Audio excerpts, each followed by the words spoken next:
So, students, good morning to you all, and good evening also. The video has been made in morning, but the class will go on in the evening, right? It's now evening now. So, good morning and good evening to all of you. Let's start the kathas, right? Okay. इससे पिछले class में हम लोगों ने क्या क्या पढ़ा था? अभी तक हमारे 3 लेक्चर्स हो चुके हैं ना? कौन कौन से? सबसे पहले हमने इंट्रोडक्शन देखा था मेटल्स एंड नॉन मेटल्स का, isn't it? इंट्रोडक्शन में physical properties of metals and non metals, नहीं, and then the names of the metalloids. ये फर्स्ट लेक्चर था हमारा.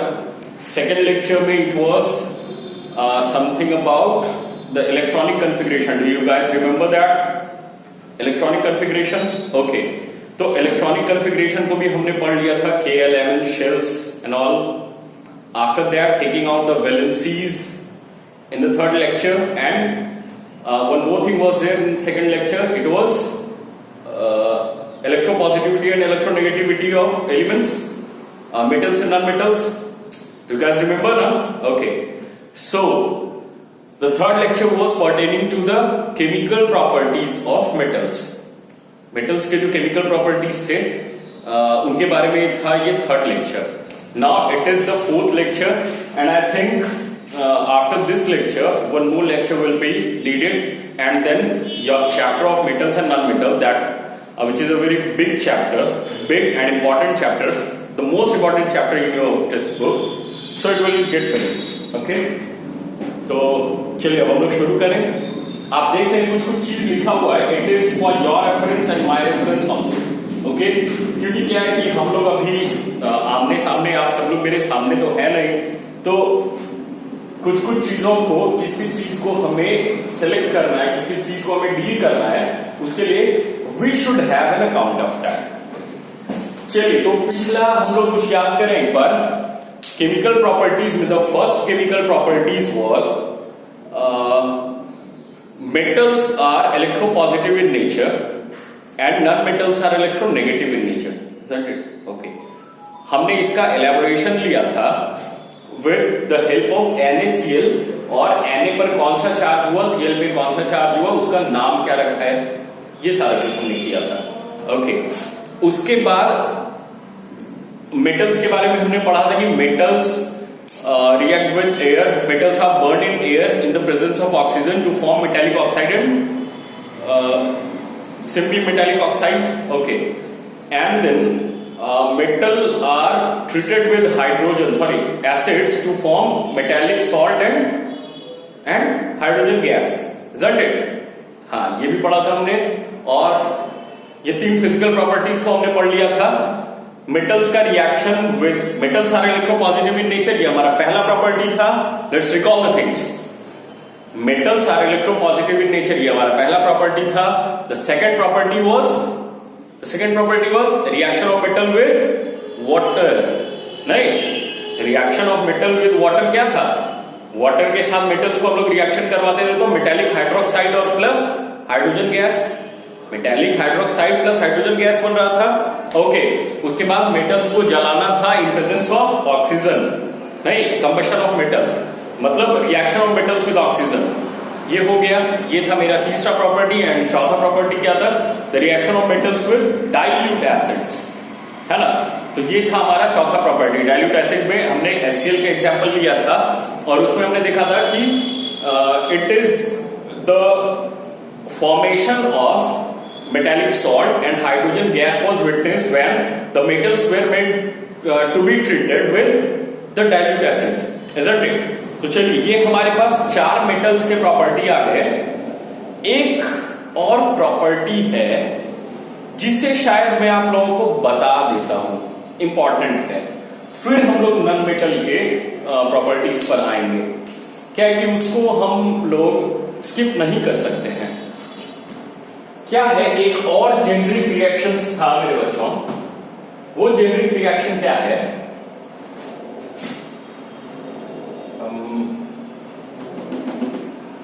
I'm writing it here. एक जेनरिक रिएक्शन है metal A plus salt of metal B. ये reaction कब हो जाएगा? Makes salt of metal A and plus B. Okay, अब आप लोग एक चीज को ध्यान से देखो। मेटल ए कोई एक मेटल है, उसका रिएक्शन जब हम लोग सॉल्ट ऑफ मेटल बी, कोई ऐसा मेटल जिसका सॉल्ट से हम लोगों को रिएक्शन करना है। मैंने आप लोगों को बताया था कि सॉल्ट बहुत तरह का होता है, किसी भी रेडिकल के साथ किसी मेटल को आप जोड़ दो तो वो सॉल्ट बन जाता है। तो salt of metal B, metal A plus salt of metal B make salt of metal A plus B. ठीक है, आप ये देखो यहां पे हो क्या रहा है ना बच्चों, एक मेटल है, ठीक है, इस मेटल का रिएक्शन आप इस मेटल के सॉल्ट के साथ करो। यहां पे मैंने दो मेटल को लिया है, तो क्या हो रहा है रिएक्शन के बाद ये सॉल्ट ऑफ मेटल बी जो था, यहां से मेटल बी हट गया और बी की जगह ए आ गया। ठीक है, और ए जो अकेला था वो अब बी अकेला हो गया। ये कब हो सकता है? इसका अगर मैं एग्जाम्पल दूं तो इसका एग्जाम्पल्स कुछ इस प्रकार का हो सकता है क्या? सपोज करते हैं कि चूंकि आपकी जनरेशन है, आपकी जनरेशन के हिसाब से मुझे बात करनी चाहिए। आपकी जनरेशन को आध्यात्म बहुत कम समझ में आता है और affairs and the talks of TikTok and something like that, the talks on the puppy loves, इन सब पर आप लोग कुछ ज्यादा अच्छे से रिसर्च किए हुए हो, है ना? आप लोगों को इन सारी चीजों की बहुत अच्छी आइडिया है, तो मैं वैसा ही कोई एग्जाम्पल देता हूं। अब सपोज करते हैं कि कोई एक बंदा है, ठीक है, कोई एक बंदा है, कोई खास उसकी बहुत अच्छी पर्सनैलिटी भी नहीं है, मतलब ठीक ठाक है, और छोटा मोटा एक उसके पास साइकिल है, एक सिंपल सा लिविंग है उसका, but he is in a relationship with a girl. ठीक है, मतलब ये जो बंदा है वो किसी लड़की के साथ, किसी अच्छी खूबसूरत लड़की के साथ रिलेशनशिप में है। ओके, अच्छा, तो अब आप इन दोनों का एक मिक्सचर ले लो, इन दोनों का एक कॉम्बिनेशन ले लो। सपोज करते हैं कि ये जो सॉल्ट है, हम लोग मान लेते हैं वो लड़की है, ठीक है, और ये जो मेटल बी है वो वही सीधा साधा लड़का है जिसके पास एक साइकिल है, ठीक है ना, और ये लोग रिलेशनशिप में। चलिए, बहुत अच्छी बात है। ओके, अब क्या होता है कि ये दोनों आपस में मतलब अच्छा डेट वेट कर रहे हैं, इसके साथ में अब अचानक से इन लोगों के लाइफ में एंट्री होती है एक और बंदे की। ये बंदा काफी डैशिंग है, हैंडसम है, बिल्कुल मेरी तरह। ओके ना, तो नहीं, मैं जोक एक्चुअली नहीं कर रहा हूं, हाँ आप लोग मान सकते हो, बिल्कुल मेरी तरह। तो क्या है कि ये जो मेटल बी, मेटल ए है, मतलब ये जो सेकंड बंदा जो आ रहा है ये अच्छा है, स्मार्ट है, हैंडसम है, डैशिंग है, और काफी अच्छा मोबाइल रखता है, पैसे हैं, बाइक्स है, इसके पास कार भी है, ये सारा कुछ है। ठीक है, अब आप देखो, अब क्या होता है कि ये जो लड़की थी, ठीक है, ये बंदा चाहता है कि अब इसका रिलेशनशिप खत्म करके ये उस लड़की के साथ रिलेशनशिप में आ जाए, है ना? बात समझ गए हो? तो क्या इसमें प्रोबेबिलिटी है कि ये लड़की इसके साथ रिलेशनशिप में आ जाएगी? ऑफ कोर्स आ जाएगी। नहीं, अरे यार, सर्च फॉर द बेस्ट, हर लोग कुछ बेस्ट सर्च करता है ना। आप भी अगर इंस्टीट्यूट सर्च कर रहे हो तो बेस्ट इंस्टीट्यूट, टीचर सर्च कर रहे हो तो बेस्ट टीचर, कोई कपड़ा सेलेक्ट करना है तो बेस्ट कपड़ा, अगर आपके पैकेट में है, इफ यू कैन अफोर्ड, तो आप अगर मोबाइल सेलेक्ट करोगे तो बेस्ट मोबाइल। नहीं, तो सब लोग बेस्ट की तरफ दौड़ते हैं। नहीं, it is a craze, it is in Vogue now in the today's life. Okay, तो क्या है कि everyone searches for the best. तो उसी तरह से अब ये लड़की क्या हुआ, अब ये लड़का इसमें एंट्री मारा तो क्या होगा, ये जो बंदा है, जो सीधा साधा सा बंदा है, ठीक ठाक दिखने वाला, जिसके पास कुछ है नहीं, उसके पास ये आया, बोला ए चल फुटले फुटले, अब से मैं इसके साथ हूं, ठीक है। नहीं माना तो बाल पकड़ के फट फट भाग यहां से, हमने तो इस तरह से उसको भगा दिया। तो क्या होगा ऐसे केस में, क्या होगा, अब ये जो लड़का था सीधा साधा सा लड़का, वो बेचारा अकेले पड़ जाएगा, नहीं जा इसका तो ब्रेकअप हो गया, तो ये बेचारा अकेला पड़ जाएगा और इसका जगह कौन ले लेगा, ये डैशिंग सा पूरा पैसा वाला अच्छा स्मार्ट जैसा बंदा था, नहीं। तो यहां पे क्या हुआ कि ये लड़का, चूंकि इस बंदे से हम लोगों को लड़की को कंसीडर ही नहीं करना, क्योंकि लड़की के बीच में तो झगड़ा है कि नहीं, इन दोनों मेटल्स के बीच में, इन दोनों लड़के के बीच में है ना इशू। तो चूंकि बी से हर कुछ में ज्यादा, either it is a case of potential और द फिजिकल अपीयरेंस, हर कुछ में चूंकि ये ए बी से ज्यादा अच्छा था, इसलिए इसने क्या किया, बी को हटा दिया, है ना। इसलिए इसने क्या किया, बी को हटा दिया और बी की जगह अपना आ गया, ठीक है। अच्छा, अब ऐसा ही मान लो कि पहले से ही ये बंदा, यहां पर जो बंदा है वही बहुत पैसा वाला होता, बहुत स्मार्ट, हैंडसम, अच्छा कमाने वाला होता, ठीक है, उसके पास बाइक कार सब कुछ है, और ये इस लड़की के साथ रिलेशनशिप में है, और उधर से कोई आया गधा जैसा साइकिल लेके, इसको बोलता है तुम हटो, हमको ये लड़की पसंद है, इसके साथ हम रिलेशनशिप में रहेंगे। तो क्या ये वाला बंदा इस हैंडसम बंदे को क्या रिमूव कर पाता, रिप्लेस कर पाता? ये आता देता दूध था, गधा आएगा, अपना मुंह देखा है, मुंह देखा है, बोलता ऐसा ही बोलता। तो क्या होता, यहां पे क्या ये जो गधा टाइप का बंदा था, ये इस अमीर बंदे को रिप्लेस कर पाता क्या? कर पाता नहीं। अब आपको दो केस समझ में आया मैं क्या बता रहा था, ये रिलेशनशिप, ये बॉय गर्ल, इस सब को मैंने इसलिए आपको बोला ताकि एंजॉय करते करते, इंटरेस्ट लेते लेते आपको कोई अच्छा सा थ्योरी बहुत अच्छे से समझ में आ जाए। बात समझ रहे हो ना? ओके, तो मतलब क्या है, पहले केस में इस मेटल के पास ज्यादा पोटेंशियल था, इसलिए इसने इस बी वाले मेटल को रिमूव कर दिया और खुद उसके जगह पे जाके बैठ गया। लेकिन सेकंड वाले केस में चूंकि इसके पास उतना पोटेंशियल नहीं था, इसलिए ये बंदा यहां का यहां ही रह गया और इसमें कोई रिएक्शन नहीं हुआ। बात समझ में आ गई ना?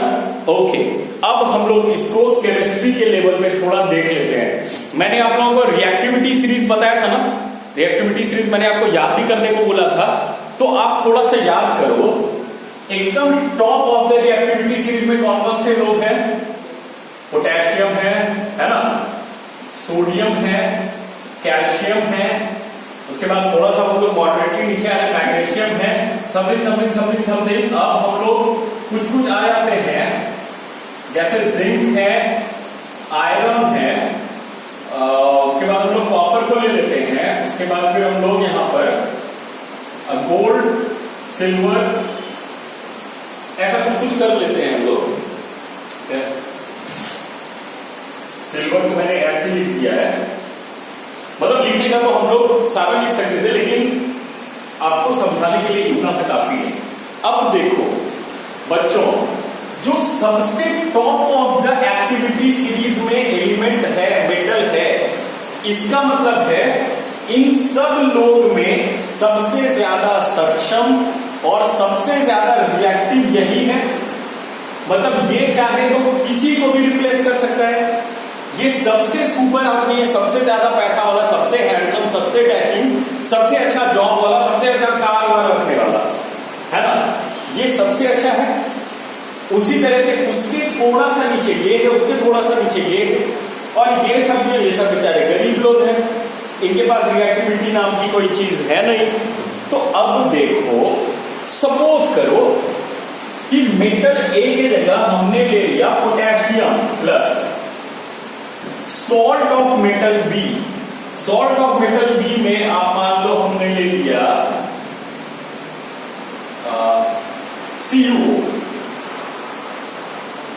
CuO, ठीक है। अब हम इसका रिएक्शन करवा रहे हैं। तो अब देखो, सपोज कर लो ये जो O है ये लड़की है ना, बाकी के एक बहुत ही स्ट्रॉन्ग हैंडसम अच्छा सा बंदा है, लड़का है, और ये Cu भी एक लड़का है।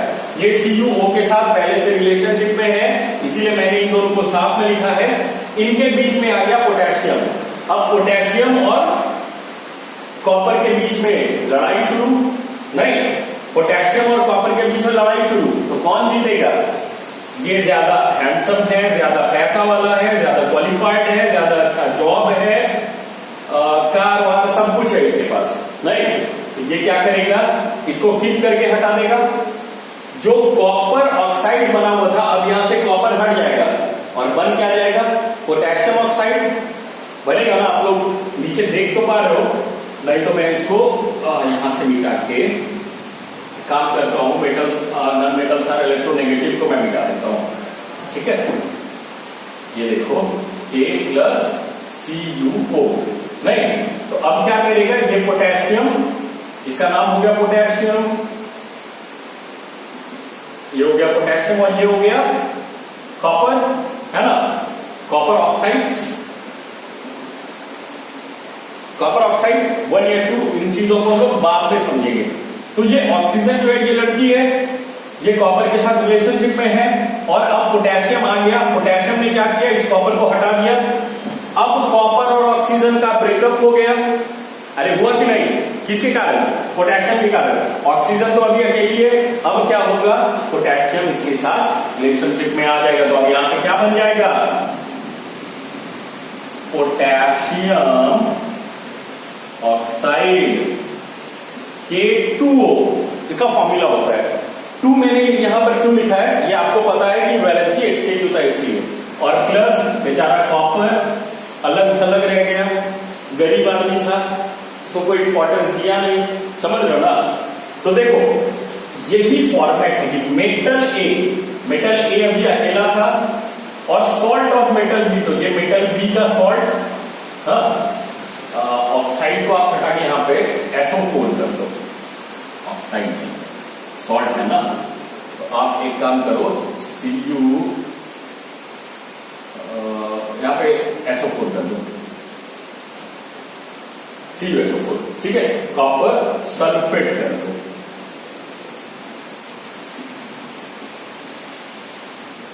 ठीक है। तो यहां पे भी फिर पोटेशियम सल्फेट हो जाएगा, SuLPHATE, ठीक है। तो अब देखो बात यहां पे K2SO4, अब ठीक है। तो यहां पे मेटल ए अकेला आया था, कॉपर सल्फेट के साथ बना हुआ था, मिला हुआ था। अब क्या हुआ? कॉपर को पोटेशियम ने किक करके हटा दिया, उसके जगह पे पोटेशियम आ गया, कॉपर की जगह पे पोटेशियम आ गया। कॉपर ने अपना सल्फेट बना लिया, और पोटेशियम ने अपना सल्फेट बना लिया, और कॉपर को अकेले छोड़ दिया गया। बात समझ में आ गई? Metal A plus salt of metal B make salt of metal A plus B plus metal B. इसका मतलब समझ में आया ना? अच्छा, ये वाला रिएक्शन तो हो गया। किस केस में रिएक्शन नहीं हो पाएगा? मैंने बताया था कि पहले से अगर जो बंदा है वो पहले से ही स्ट्रांग है, और एक सीधा साधा पतला दुबला गधा सा बंदा आता है, तो वो रिएक्शन क्या हो पाएगा? अब आप इसको देख लो थोड़ा सा,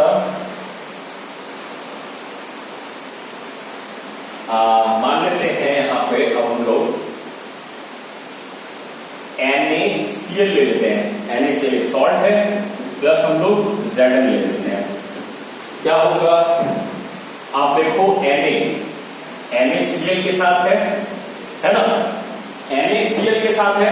अब देखो Na बहुत रिएक्टिव है, तो ये इसके साथ पहले से है रिलेशनशिप में। अब उधर से घूमते फिरते साइकिल लेके आया ये जिंक। अब देखो जिंक का कंडीशन क्या है? Na कितना ऊपर है? Na तो बहुत ज्यादा रिएक्टिव है जिंक से, तो क्या जिंक कितना भी चाले इसको किक करके हटा पाएगा? धक्का दे, ठेल दे, कुछ भी करे इसको हटा पाएगा क्या? नहीं।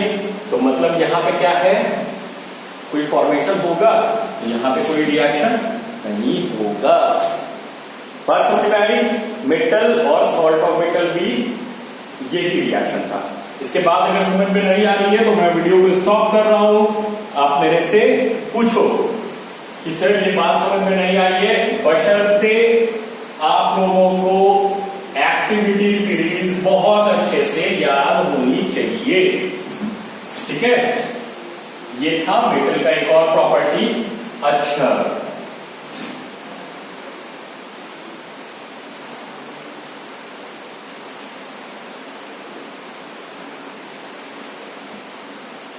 अच्छा मैंने आप लोगों को एक और चीज बताया था कि मेटल जब ऑक्सीजन से रिएक्ट करता है, मेटल जब एयर में ऑक्सीजन से रिएक्ट करता है तो क्या होता है ना, मेटेलिक ऑक्साइड बनाता है। ठीक है, ये मेटेलिक ऑक्साइड जो है, जब भी मेटल ऑक्सीजन से O2 से रिएक्ट करेगा तो मेटेलिक ऑक्साइड बनाएगा। ठीक है, ये मेटेलिक ऑक्साइड जो है बेसिक नेचर का होता है। किस नेचर का? बेसिक। ठीक है, बेस के नेचर का होता है। तो बेस के नेचर का तो है, ठीक है, लेकिन कुछ कुछ एलिमेंट्स ऐसे हैं बच्चों जिनका ऑक्साइड एम्फोटेरिक नेचर का होता है। What is the meaning of this amphoteric nature? ज्यादातर जो मेटालिक ऑक्साइड है वो किस नेचर के होते हैं? Metallic oxides are basic in nature, लेकिन कुछ कुछ मेटालिक ऑक्साइड्स है amphoteric in nature. The spelling of amphoteric is AMPHOTERIC, amphoteric nature. देख रहे हो आप लोग?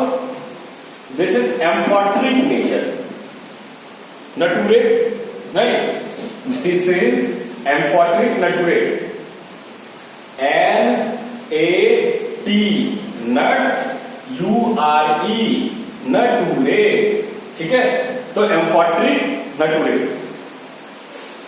सो what is this amphoteric nature? अब आप एम्फोटेरिक नेचर को देखो, क्या है कि मेटल्स जब ऑक्सीजन से रिएक्ट कर रहे हैं तो मेटालिक ऑक्साइड बना रहे हैं, मेटल ऑक्साइड। कुछ कुछ मेटालिक ऑक्साइड, ज्यादातर मेटालिक ऑक्साइड बेसिक नेचर के और कुछ कुछ मेटालिक ऑक्साइड एम्फोटेरिक नेचर के। ये एम्फोटेरिक नेचर क्या होता है?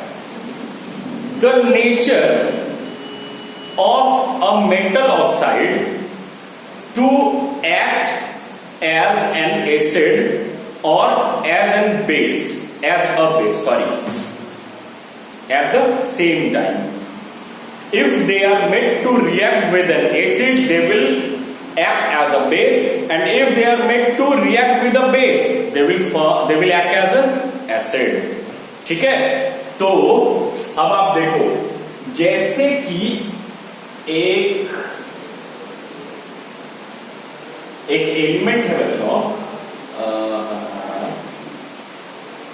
इसको भी मिटाओ ताकि अपने पास जगह थोड़ा ज्यादा आएगा। अब देखो, ये जो एल्यूमिनियम है, एल्यूमिनियम आप जानते होंगे, एल्यूमिनियम, ये एल्यूमिनियम जब ऑक्सीजन से रिएक्ट करेगा Al प्लस O2 क्या बना देगा? Aluminium oxide Al2O3, ALLUMINIUM, aluminium oxide. नहीं, ये जो एल्यूमिनियम ऑक्साइड है ये बेसिक नेचर का नहीं, ये एम्फोटेरिक नेचर का होता है। एम्फोटेरिक नेचर का कैसे होता है? अब आप देखो, अच्छा Al2O3 कैसे हुआ ये पता चला ना? नहीं, आप एक बार देख लो एल्यूमिनियम ऑक्साइड का फॉर्मूला कैसे होता है। आप लोग तो अच्छे बच्चे हो, समझ में आ जाएगा। अरे भाई, एल्यूमिनियम का एटॉमिक नंबर है 13, इसका कॉन्फ़िगरेशन है 283, और ऑक्सीजन का एटॉमिक नंबर है 8, कॉन्फ़िगरेशन इज 2 and 6। ठीक है, तो एल्यूमिनियम की वैलेंसी 3, क्योंकि आउटरमोस्ट शेल में 3 इलेक्ट्रॉन है, और ऑक्सीजन की वैलेंसी 6 है, तो 6 - 8 मींस -2। अब आ जाओ, एल्यूमिनियम का सिंबल, एल्यूमिनियम की वैलेंसी, ऑक्सीजन का सिंबल, ऑक्सीजन की वैलेंसी, क्रॉस चेंज कर दो, क्या हो गया? Al2O3 हो गया ना? तो एल्यूमिनियम और ऑक्सीजन जब कंबाइन करेगा तो एल्यूमिनियम ऑक्साइड बनाएगा, फॉर्मूला क्या होगा? Al2O3। ठीक है, अच्छा तो अब आ जाते हैं हम लोग थोड़ा एम्फोटेरिक ऑक्साइड पर। बच्चों, एम्फोटेरिक ऑक्साइड का डिटर्मिनेशन कैसे होगा? आपने प्रीवियस क्लास में एक रिएक्शन पढ़ा होगा, न्यूट्रलाइजेशन रिएक्शन। ठीक है, उस न्यूट्रलाइजेशन रिएक्शन में आपने देखा होगा कि जब भी एसिड और बेस आपस में रिएक्ट करता है तो सॉल्ट प्लस वाटर का फॉर्मेशन करता है।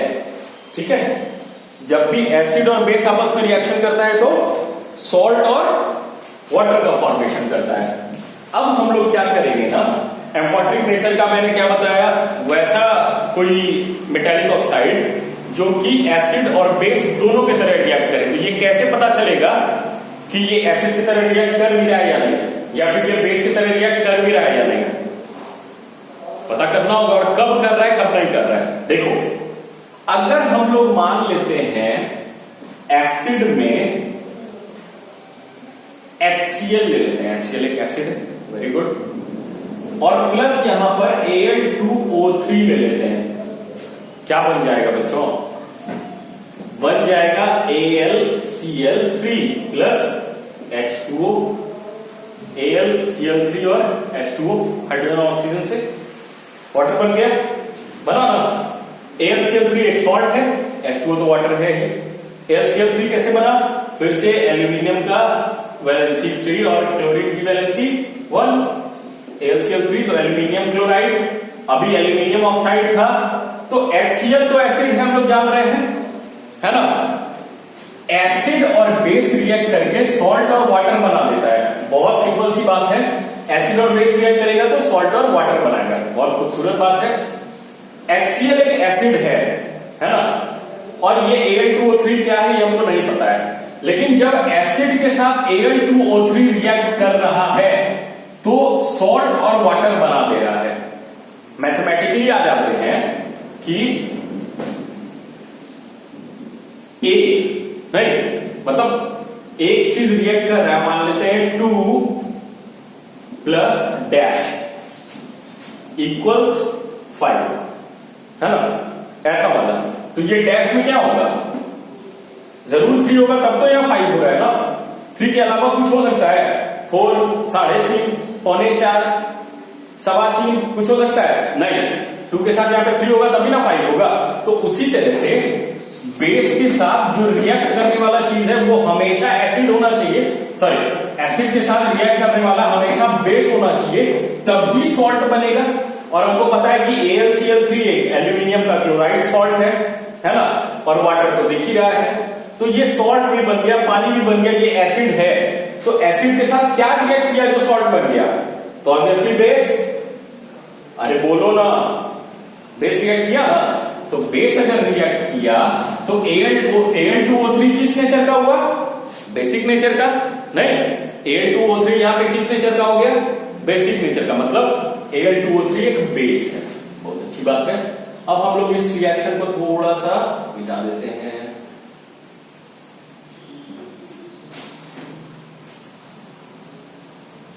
और अब हम लोग आ जाते हैं एक दूसरे रिएक्शन में। दूसरे रिएक्शन में बच्चों क्या हो रहा है कि यहां पे अभी हमने ब्लैंक छोड़ दिया, प्लस NaOH क्या होता था? हाइड्रोक्साइड है तो बेस है, स्ट्रॉन्ग बेस है, याद है ना। सोडियम के साथ हाइड्रोक्साइड मिला हुआ है तो ये एक बेस हो गया। और Al2O3 के साथ ये रिएक्ट कर रहा है तो NaAlO2 बना रहा है प्लस H2O। ठीक है, अब आप इस पर भी थोड़ा सा फोकस कर लो बच्चों। NaOH एक बेस है और ये जो है इसका नाम है sodium aluminate. Sodium aluminate, sodium का एल्यूमिनेट का फॉर्मूला होता है AlO2 और इसकी वैलेंसी होती है 1। सोडियम का सिंबल होता है 1, सॉरी Na, और इसकी भी वैलेंसी है 1। आप दोनों को मिक्स कर दो तो NaAlO2 ये क्या है? ये हो गया सॉल्ट। ठीक है, और ये तो पानी है ही। तो अब आप देखो कि आपको ये पता है कि ये बेस है, तो बेस के साथ कोई चीज रिएक्ट किया, बेस के साथ कोई चीज रिएक्ट किया तो सॉल्ट और वाटर बना दिया, है ना। बेस के साथ कोई चीज रिएक्ट करके सॉल्ट और वाटर बना दिया। तो ये कौन चीज क्या होगा जो बेस के साथ रिएक्ट करके सॉल्ट और वाटर बना रहा है? तो ऑफ कोर्स ये एसिड होगा, क्योंकि एसिड ही बेस के साथ रिएक्ट करके सॉल्ट और वाटर बना सकता है ना। तो मतलब Al2O3 एसिड है। हाँ, अब आप लोग याद करो, पिछले रिएक्शन में मैंने बोल दिया Al2O3 बेस है, इस रिएक्शन में मैं बोल रहा हूं Al2O3 एसिड है, और दोनों रिएक्शन को मैंने करके दिखा दिया है। मतलब कि ये एसिड भी है और बेस भी है। नहीं, जब बेस से रिएक्ट करेगा तो एसिड बन जाता है, जब एसिड से रिएक्ट करेगा तो बेस बन जाता है। तो मतलब क्या है कि फंडा यही है, यही होशियार ज्यादा बनता है Al2O3। मतलब क्या है कि पता नहीं चलने दे रहा है अपना आइडेंटिटी। हाँ, यही चोर भी है और यही पुलिस भी है, समझ रहे हो? यही Al2O3 चोर भी है और यही पुलिस भी है। मतलब यही एसिड की तरह रिएक्ट करता है और यही बेस की तरह रिएक्ट करता है। तो मतलब वैसा हर सब्सटेंस, वैसा मेटालिक ऑक्साइड, हर सब्सटेंस के बारे में हम लोग बात नहीं कर रहे हैं अभी, वैसा मेटालिक ऑक्साइड, Al मेटल है और ऑक्सीजन से रिएक्ट किया होता है मेटालिक ऑक्साइड। तो वैसा मेटालिक ऑक्साइड जो एसिड और बेस दोनों की तरह रिएक्ट करे, उसको क्या बोलते हैं हम लोग? Amphoteric oxides. क्या बोलते हैं? Amphoteric oxides. ठीक है, और ये क्या हो गया? और इसका नेचर कैसा है बच्चों? इसका नेचर है एम्फोटेरिक नेचर। ठीक है, एम्फोट्रिक। ठीक है, ओके। Al2O3 के साथ आप एक और है ZNO, जिंक। ठीक है, ये जो जिंक ऑक्साइड है ये भी एम्फोट्रिक नेचर का है। तो आपसे अगर कोई क्वेश्चन पूछ ले एम्फोट्रिक नेचर क्या होता है, तो आप लिख देंगे द प्रॉपर्टी और the nature of a metal oxide to act as both as an acid और अ बेस। ठीक है, जो कि एसिड और बेस दोनों की तरह एक्ट कर पाए, उसको हम लोग एम्फोट्रिक ऑक्साइड्स कहते हैं और उसका नेचर एम्फोट्रिक नेचर होता है। बात क्लियर है? ओके, एग्जांपल में आप Al2O3 दे सकते हैं, जिंक ऑक्साइड दे सकते हैं, बस इतना सा काफी है। ओके, अच्छा, अगर आपको रिएक्शन भी करने के लिए बोला तो आप एक बार NaOHCl2O3 करके ये वाला रिएक्शन कर दोगे, और एक बार इससे पहले जो मैंने बेस बनाया था वो वाला रिएक्शन कर दोगे, ओवर। तो इस तरह से मेटल का जितना भी केमिकल प्रॉपर्टीज था वो भी ओवर हो चुका है। क्या क्या पढ़ लिया हमने? मेटल जब ऑक्सीजन से रिएक्ट करता है तो मेटालिक ऑक्साइड बनाता है, metals are electropositive in nature. नहीं, पहला metals are electropositive in nature, second metal react with oxygen to form metallic oxide. These metallic oxides are basic in nature and sometimes they act as amphoteric oxides. ठीक है, third क्या था? Metals react with water to give metal hydroxide plus hydrogen gas, and the fourth one was metal react with dilute acids to form metallic salt plus hydrogen gas. ठीक है, तो metals का हमारा chemical property over हो गया। अब हम लोग आ जाते हैं नॉन मेटल्स के कुछ केमिकल प्रॉपर्टीज पर। बहुत ज्यादा ध्यान नहीं देना है, जल्दी जल्दी में इसको निपटा लेते हैं हम लोग। तो सबसे पहला मेटल का केमिकल प्रॉपर्टी क्या था? सॉरी, नॉन मेटल का, कि non metals are electronegative in nature. ठीक है, तो non metals are electronegative in nature. Electronegative in nature का मतलब ये एनायंस का फॉर्मेशन करते हैं। आयंस याद है ना आप लोगों को? हाँ, charge bearing atoms are called ions. Positive charge अगर होता है तो उसको कैटायन बोलते हैं, और नेगेटिव चार्ज अगर होता है तो एनायंस बोलते हैं। याद है ना? ओके, तो कैटायंस एनायंस तो नॉन मेटल्स इलेक्ट्रोनेगेटिव नेचर के होते हैं, मतलब कि उनको उन पर क्या चार्ज आ जाएगा? नेगेटिव। इलेबोरेशन मैंने इससे पहले भी क्लास में दे दिया था, एक इलेबोरेशन और मैं दे सकता हूं आपको। जैसे ऑक्साइड ही बन रहा था तो ऑक्साइड्स को ही हम लोग देख लेते हैं थोड़ा सा। ऑक्साइड्स को बनने में क्या था कि आप ऐसा करो कि किसी एक मेटल से रिएक्शन करवाओ, कैल्शियम से करवाते हैं हम लोग। तो कैल्शियम की वैलेंसी क्या है? 2882। इसकी वैलेंसी क्या होगी? 2 पॉजिटिव में, और ऑक्सीजन 2 and 6, ये इसका एटॉमिक नंबर है, तो इसकी भी वैलेंसी -2। दिख रहा है ना आप लोगों को? आप ये देख पा रहे हो? कैल्शियम 2882, इसकी वैलेंसी 2, और ऑक्सीजन 26, इसकी वैलेंसी -2। ठीक है, अब देखो क्या है कि मैंने आप लोगों को पहले ही बताया था कि कोई भी एलिमेंट रिएक्ट करता है क्यों? टू गेन स्टेबिलिटी, और स्टेबल कब होगा? जब वो अपने नजदीकी इनर्ट गैस के फॉर्मेट में आएगा। ओके, तो नजदीकी इनर्ट गैस कौन कौन सा होगा? कैल्शियम का नजदीकी इनर्ट गैस 288, मतलब 18, दैट मींस आर्गन। और ऑक्सीजन का इनर्ट गैस, नजदीकी इनर्ट गैस कौन सा है? नियॉन, 28 वाला। ठीक है, तो इट मींस कि कैल्शियम को 288 बनना है ना, और ऑक्सीजन को 28 बनना है। तो अब देखो बच्चों, कैल्शियम को 288 बनने के लिए क्या करना होगा? अपना ये अगर ये लास्ट का 2 इलेक्ट्रॉन दे देता है किसी को, तो ये 288 बन जाएगा, बनेगा ना? तो कैल्शियम 2 इलेक्ट्रॉन दे रहा है। ओके, कैल्शियम ने अपना 2 इलेक्ट्रॉन दे दिया। किसको दिया नहीं पता, लेकिन दे दिया। ओके, अच्छी बात है। तो कैल्शियम ने अपना 2 इलेक्ट्रॉन दे दिया, और ऑक्सीजन को बनना था 28, है ना? ऑक्सीजन को क्या बनना था? 2 and 8। तो 28 बनने के लिए इसको यहां पर 2 इलेक्ट्रॉन और चाहिए। तो कैल्शियम ने 2 इलेक्ट्रॉन दिया, और ऑक्सीजन ने 2 इलेक्ट्रॉन इसीलिए ले लिया। अब देखो, ऑक्सीजन के पास पहले 8 इलेक्ट्रॉन और 8 प्रोटॉन था कि नहीं? क्योंकि इसका एटॉमिक नंबर ही 8 है ना? अब क्या हुआ कि कैल्शियम से उसने 2 इलेक्ट्रॉन और ले लिया, तो अब इसके पास कितना इलेक्ट्रॉन हो गया? 10 हुआ कि नहीं? लेकिन प्रोटॉन कितना बच गया? 8 ही। आपको पता है कि इलेक्ट्रॉन पर नेगेटिव चार्ज होता है, प्रोटॉन पर पॉजिटिव चार्ज होता है ना? तो इलेक्ट्रॉन पॉजिटिव और नेगेटिव तो न्यूट्रल करने के फिराक में होता है। तो क्या है कि 8 प्लस को तो 8 नेगेटिव ने न्यूट्रल कर दिया, ज्यादा क्या हो गया? 2 नेगेटिव ज्यादा हुआ ना, तो ऑक्सीजन पे कौन सा चार्ज हो जाएगा? 2 माइनस। बात समझ में आ रहा है? 2 माइनस चार्ज। तो क्या हुआ? अच्छा, उसी तरह से कैल्शियम को भी आप एक बार देख लो। कैल्शियम के पास पहले 20 इलेक्ट्रॉन्स और 20 प्रोटॉन्स थे, है ना? अब क्या हुआ कि कैल्शियम ने अपना 2 इलेक्ट्रॉन दे दिया था, इसके पास कितना इलेक्ट्रॉन बचा? Now it is having only 18 electrons, लेकिन प्रोटॉन क्या है? 20 ही है।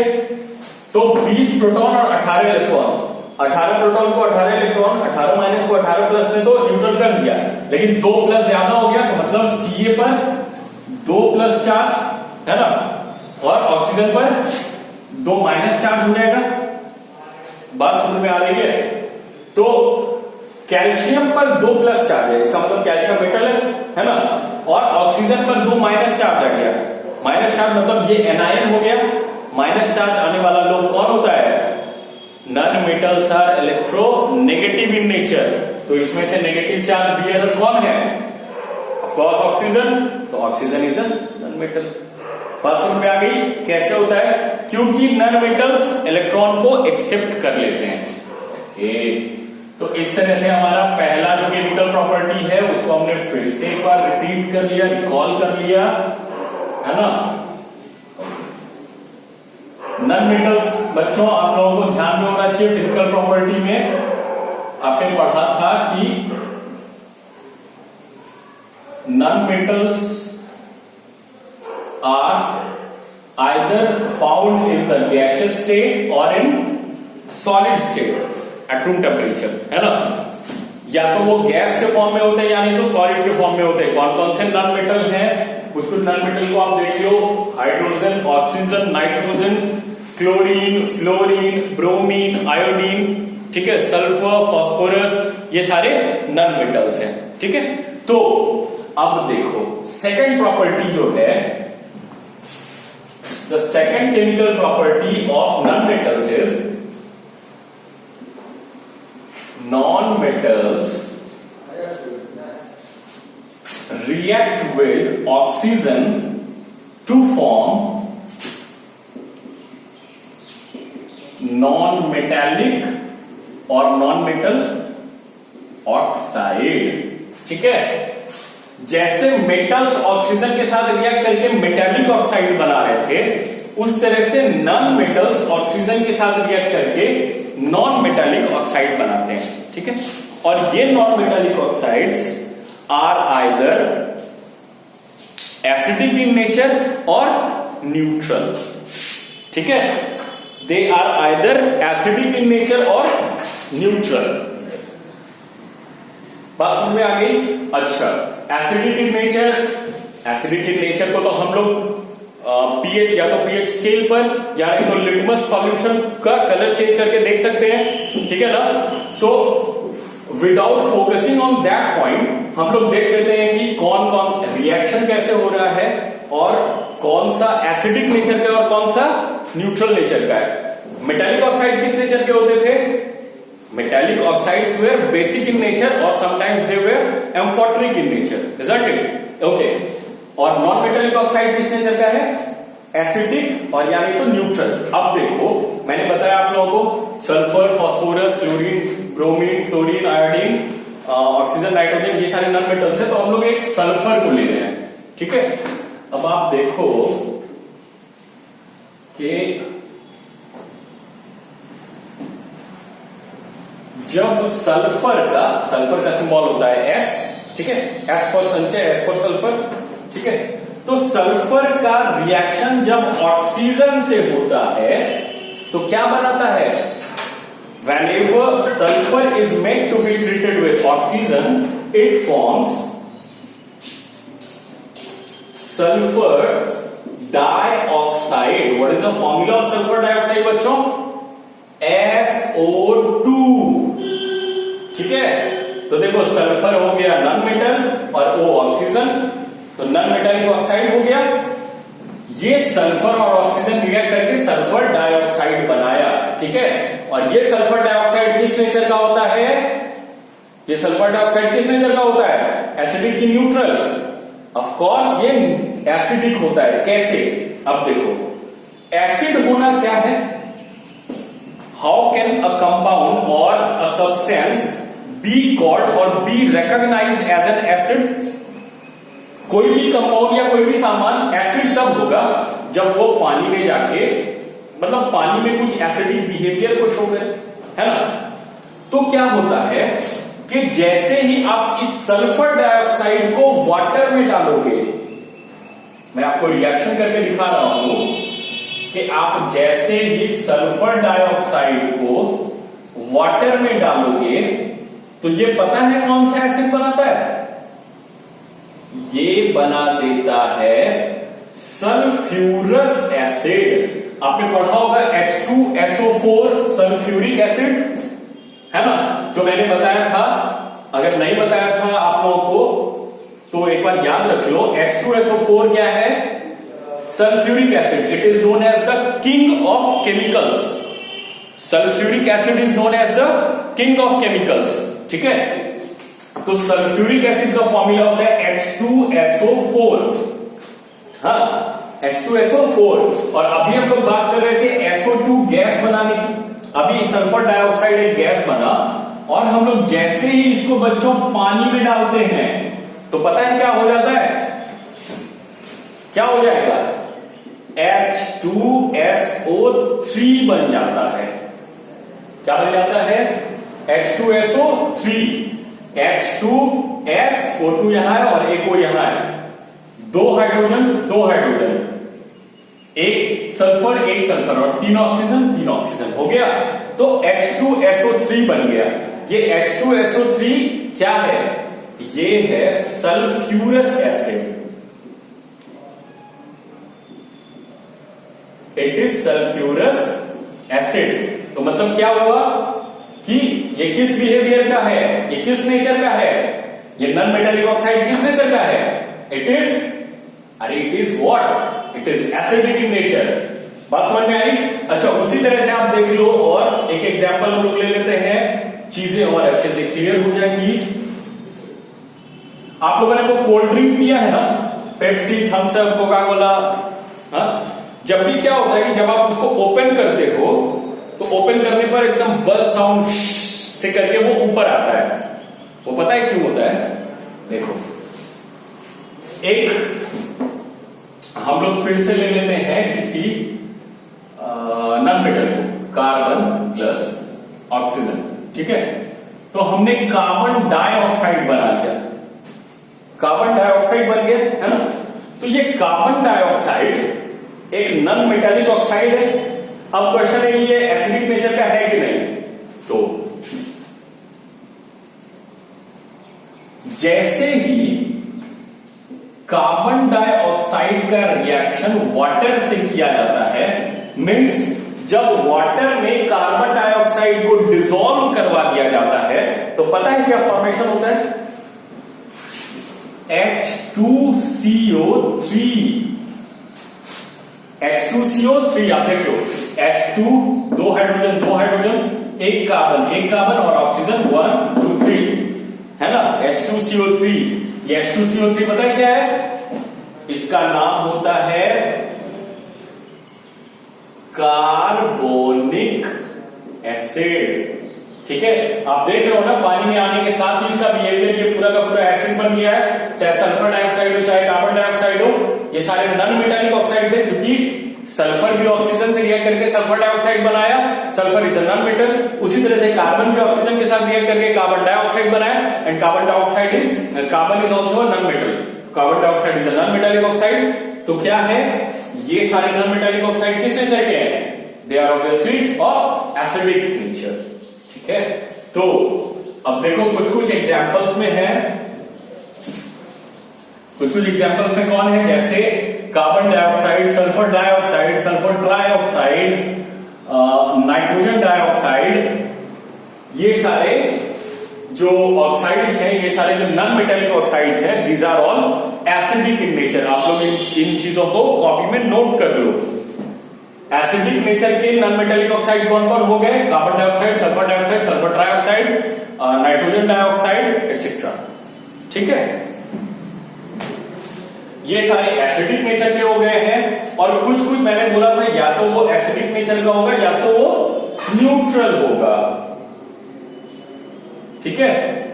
Either they will be acidic in nature, the non metallic oxide will either be acidic in nature or will be neutral in nature. Metallic oxide were basic in nature or amphoteric in nature, but non-metallic oxides are acidic in nature or neutral.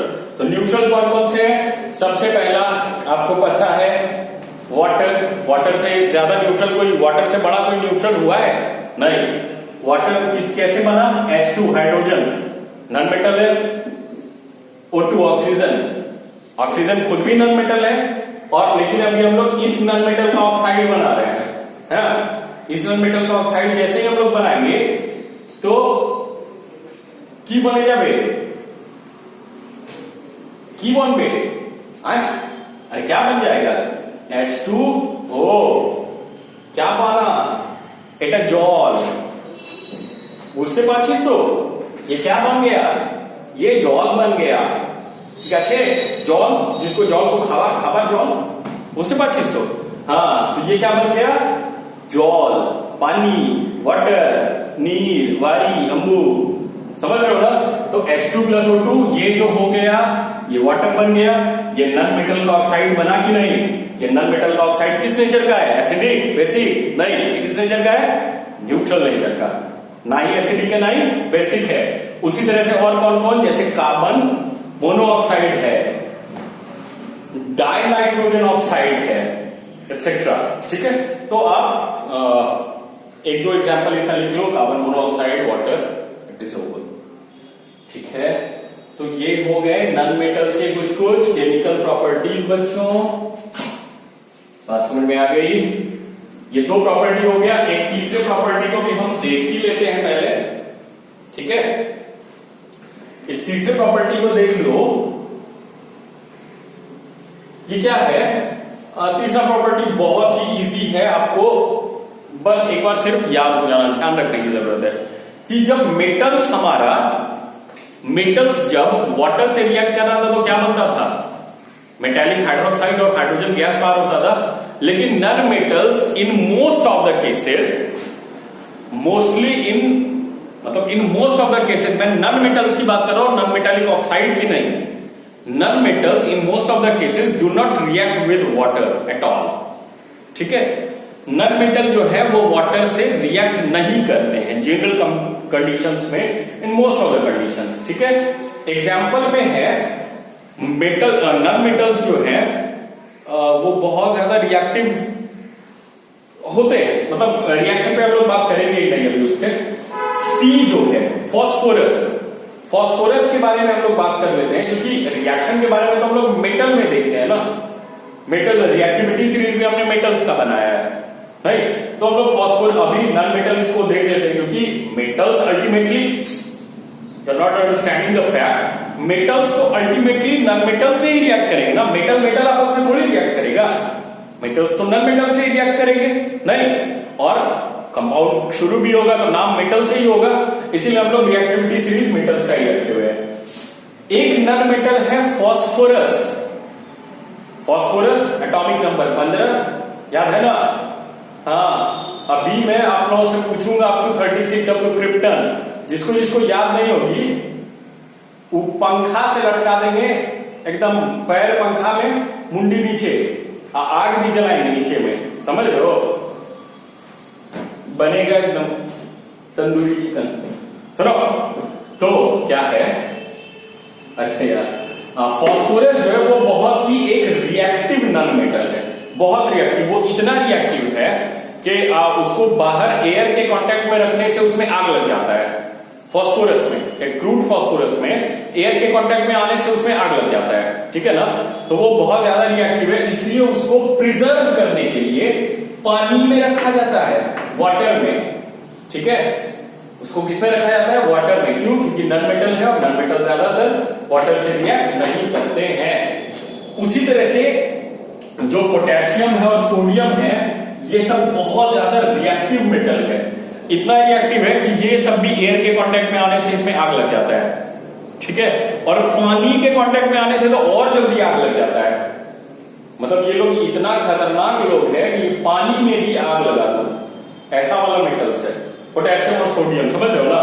तो क्या है कि पानी में भी उसमें आग लग जाता है, इसलिए आखिर जब पानी में भी आग लग रहा है, ऐसे बाहर रखने में भी आग लग रहा है, तो क्या करें यार, तो आग लगा के छोड़ देगा देश में, नहीं? तो क्या होगा कि पोटेशियम और सोडियम को कहां दब रखा जाएगा? फॉस्फोरस को तो भाई नॉन मेटल है, वाटर से रिएक्ट नहीं कर रहा है, तो पानी में रख दिए हैं। लेकिन सोडियम और पोटेशियम तो मेटल है, वो तो पानी में भी तुरंत रिएक्ट कर जाता है, इतना की आग लग जाता है, तो कहां रखा जाए? तो चूंकि वो पानी और एयर दोनों में रिएक्ट कर जाता है, इसलिए इनको कहां रखा जाता है पता है? केरोसिन में। केरोसिन तेल आप जानते हो, केरोसिन, हाँ, तो उनको किस में रखा जाता है? केरोसिन। ओके, तो इस तरह से बच्चों अभी तक में हमारा chemical properties and physical properties of metals and non metals पे फिनिश हो गया है। मेटलॉइड्स के बारे में भी हमने पढ़ लिया है। और क्या, अरे यार, इसके बारे में भी हमने पढ़ लिया ना, मेटलॉइड्स के बारे में, केमिकल और फिजिकल प्रॉपर्टीज मेटल्स के बारे में भी, नॉन मेटल्स के भी बारे में, और इलेक्ट्रॉनिक कॉन्फ़िगरेशन भी पढ़ लिया है।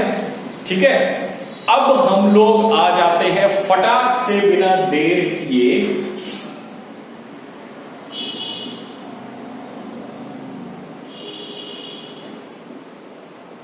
ये क्या लिखा है मैंने, मेरी हैंडराइटिंग बहुत वर्ल्ड क्लास हैंडराइटिंग है, आपको पता होगा, इंटरनेशनल यूनिवर्सल मेडल जीत चुके हैं हम अपने हैंडराइटिंग को लेके। यस, हैंडराइटिंग और ड्राइंग मेरी इतनी अच्छी थी कि आप बोलिए मत। ड्राइंग में शायद ही कभी मैं पास कर पाता था। ड्राइंग में आज तक मेरे से सिर्फ एक चीज बना, सीनरी, ऐसे ऐसे पहाड़, ठीक है, बीच में ये वाला सूरज, और यहां नीचे से ऐसे पानी। मछली भी बड़ा ऐसा मछली बन जाता था मुझसे, जो मछली का अब तक इजाद नहीं हुआ है। तो हैंड राइटिंग पर फोकस मत करिएगा, बहुत वर्ल्ड क्लास हैंड राइटिंग है मेरी। प्रॉब्लम हो पूछ लीजिए। क्या लिखा है मेरे बच्चों? It is metallurgy. अच्छा, ये मेटलर्जी क्या होता है?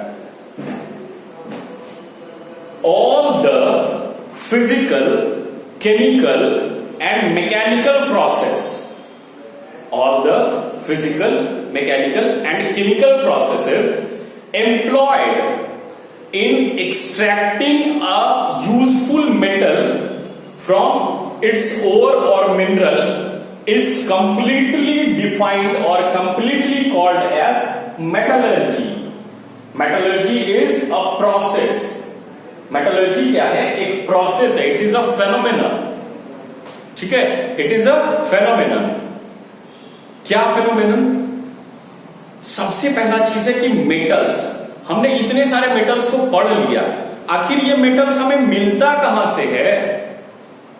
मन हुआ, अक्षय तृतीया आया, धनतेरस आया, कोई भी अच्छा सा ओकेजन आया, सोने के गहने खरीदने के लिए चले गए, बहुत खूबसूरत बात है। सिल्वर रिंग्स, चांदी के पायल और पता नहीं क्या क्या गहने खरीदने के लिए चले गए, सिल्वर, गोल्ड, आजकल तो प्लैटिनम का भी बहुत ज्यादा चला हुआ है। आखिर ये सब आता कहां से है भाई? कहां पे रखा रहता है सिल्वर? कहां पे रखा रहता है गोल्ड? आयरन का, जहां देखो घर में खिड़की लगाना है आयरन का लगा दिए, लोहा का खिड़की नहीं। ऑटो पे बैठ रहे हैं, लोहा का बना हुआ है। बस पे बैठ रहे हैं, लोहा का बना हुआ है। व्हाट इज दिस लोहा? कहां से आता है ये लोहा? लोग बोलते हैं अर्थ के क्रस्ट से, नहीं? अर्थ के क्रस्ट से कैसे आता है? मतलब ऐसा है कि अर्थ में मिट्टी को एकदम निकालते गए। अब जैसे मान लो किसी को 4 ठो ऑटो चाहिए, है ना? अब 4 ठो ऑटो चाहिए तो क्या किया? वो बाहर गया, फील्ड में खोदना शुरू किया, डिग आउट करता रहा, अर्थ के क्रस्ट सब पहुंच गया। अब कितना ऑटो चाहिए जी? 4 ठो, बस अंदर से निकाला, लो 4 ठो ऑटो। ऐसा होता है क्या कि गड्ढा किए और 2 ठो बस निकाल लिए? ऐसा होता है? नहीं। मेटल्स आकर कहां, मेटल्स होता कहां पे है? घास में तो करता है नहीं, ये हमको पता है, आप लोग को भी पता होगा। तो मेटल्स मिलते कहां पे हैं हमें?